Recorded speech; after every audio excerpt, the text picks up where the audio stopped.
This one, I got a return line down below. It's leaking. I need to do that. I was going to do gold plugs today, but I think the controller back there is bad, or there's something to do with the boots or the gold plugs themselves. I started it today with no gold plugs because it's like 80 almost, and it's been sitting here and it fired right up. So you know it's got a good compression then. If we go underneath here,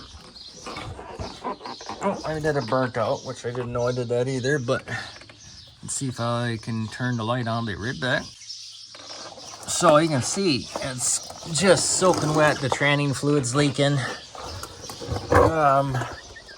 But you can see there's the brake line, and up right there, that black hose is the return line. And somebody put the wrong return line in there, and it leaks, and it runs all the way down there.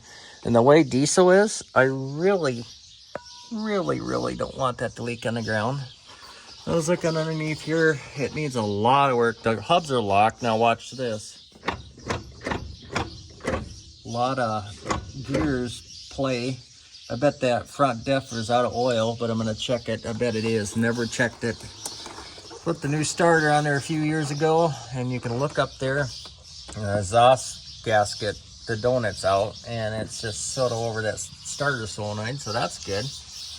But these tires, they don't look very good. I don't think I'd take them too much further. And it looks like it has a new front end that was put on it so long ago.